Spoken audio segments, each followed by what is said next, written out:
Halo Pajakainers, kenalin nama saya Muhammad Bagas Sopian selaku Accounting and Tax Specialist dari Pajakin.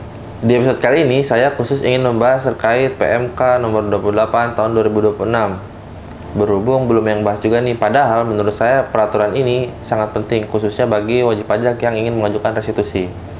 Dimana kalau misalnya mengacu terkait peraturan ini, pasti banyak orang yang menganggap bahwa restitusi makin dipersulit, dibikin rumit, dan aksesnya sangat dibatasi.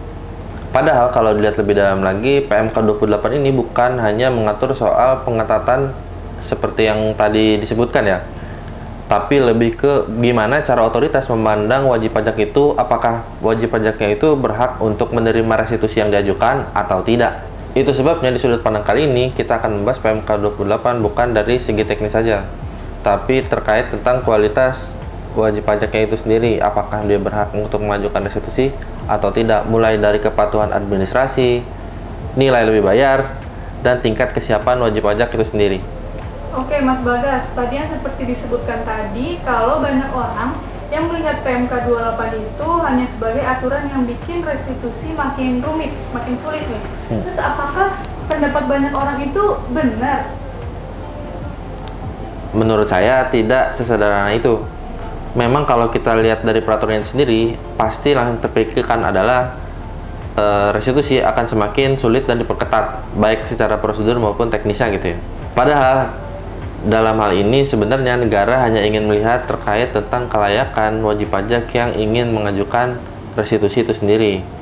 Apabila dilihat dari perspektif lain, sebenarnya dari negara ini lebih ingin mengedepankan terkait manajemen risiko, terkait tentang prosedur apa saja yang patut dipatuhi sebelum melakukan restitusi, misalnya dari kesyaratan administrasi, kelengkapan dokumen, dan kesiapan wajib pajak dalam menjalani prosedur restitusi itu sendiri, khususnya dalam hal restitusi yang dipercepat atau dalam permintaan pendahuluan.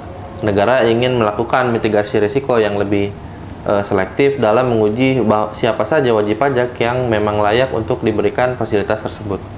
Oke, kalau misalnya dilihat lebih dalam lagi nih Mas, apa perubahan cara pandang negara terhadap restitusi ini lewat PMK 28? Perubahan cara pandangnya sebenarnya cukup mendasar. Jadi kalau dulu perusahaan atau wajib pajak memandang restitusi hanya dari nilai akhir atau ada lebih bayar atau tidak. Sementara kalau sekarang, negara lebih mengedepankan bahwa memang apakah perusahaan ini atau wajib pajak tersebut sudah memang memiliki hak untuk melakukan restitusi, atau mungkin dalam ini pengembalian percepatan ya, atau pengembalian pendahuluan atau tidak, karena memang negara lebih selektif lagi dalam menentukan terkait wajib pajak mana saja yang diperbolehkan untuk mendapatkan fasilitas percepatan tersebut, yaitu memang wajib pajak yang sudah dianggap siap dan memiliki ketaatan terhadap administrasi tertentu. Dengan kata lain, dalam hal ini negara tidak hanya bertanya terkait tentang apakah ada lebih bayar atau tidak, tapi terkait tentang apakah wajib pajak yang diberikan nilai restitusi ini sudah layak atau belum. Menurut Mas Bagas, kenapa restitusi sekarang itu terasa cuma bukan soal angka yang lebih bayar, tapi juga soal kualitas wajib pajak itu sendiri? Oke, jadi karena memang di PMK 28 ini yang dititik beratkan itu memang bukan di nilai ataupun jangka waktu lebih bayarnya, tapi lebih menitik beratkan pada kepatuhan administrasi yang harus dipenuhi oleh wajib pajak sebelum mengajukan restitusi. Misalnya untuk mengajukan WP patuh sekarang ada perubahan terkait tentang kriteria apa saja yang termasuk menjadi WP patuh, dan ada juga perubahan terkait kriteria pada WP yang berisiko rendah. Nah itu sebelum mengajukan restitusi, apalagi restitusi percepatan, dalam hal ini kriteria tersebut kan harus dipenuhi. Sementara WP banyak yang belum menyadari bahwa memang mereka belum memenuhi kriteria tersebut. Jadi memang di PMK 28 ini lebih menekankan pada fondasi administrasi yang harus dipenuhi oleh wajib pajak itu sendiri. Berarti negara ini sekarang lagi lebih fokus ke profil kepatuhan daripada sekedar dokumen permohonan. Dokumen itu tetap penting, tapi dokumen itu tidak secara serta-merta menjadikan bahwa WP itu sudah siap atau memenuhi kriteria untuk mengajukan restitusi itu sendiri.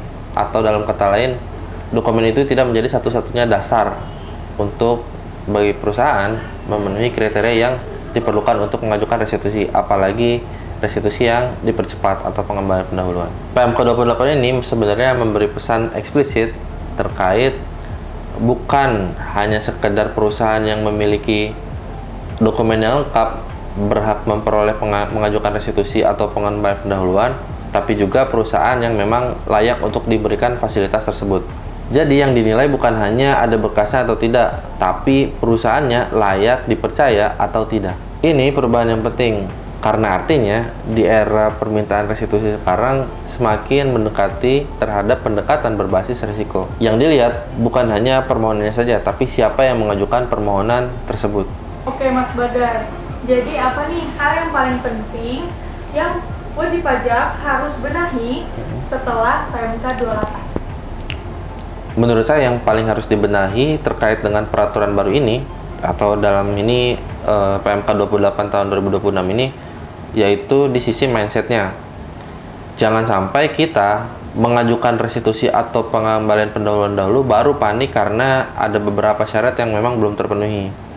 Tetapi kita harus membenahi fondasi terkait ketentuan pemenuhan administrasi tadi. Yang mana fondasi itu bisa berupa konsistensi pelaporan, kualitas data, dokumentasi bukti-bukti, hingga kesiapan pada pembuktian atas dokumen dan juga laporan-laporan tersebut. Jadi pesan praktisnya, apabila kita ingin masuk restitusi atau misalnya dalam hal ini pengembalian pendahuluan, maka ubah pertanyaan dari seberapa cepat bisa cair, tapi mulailah dengan apakah kepatuhan kita sudah cukup kuat atau belum. Kalau saya simpulkan, PMK 28 ini bukan hanya terkait perubahan peraturan tentang pengetatan restitusi. Aturan ini juga memperlihatkan bahwa pendekatan otoritas terhadap restitusi sedang berubah. Sekarang yang dinilai bukan terkait tentang ada lebih bayar atau tidak, tapi terkait tentang siapa dan juga apakah wajib pajak itu memang layak untuk mendapatkan restitusi atau fasilitas pengembalian pendahuluan tersebut. Jadi buat saya, sisi paling utama dari PMK 28 ini bukan terkait tentang restitusinya, tapi terkait tentang bahwa memang restitusi ataupun dalam hal ini pengembalian pendahuluan lebih mengedepankan terhadap kualitas kepatuhan dari wajib pajak itu sendiri. Kualitas kepatuhan tidak lagi menjadi pelengkap, tetapi menjadi penentu. Cukup sekian untuk segmen sudut pandang kita kali ini. Saya Muhammad Bagas Sopyan. Sampai jumpa di episode sudut pandang berikutnya.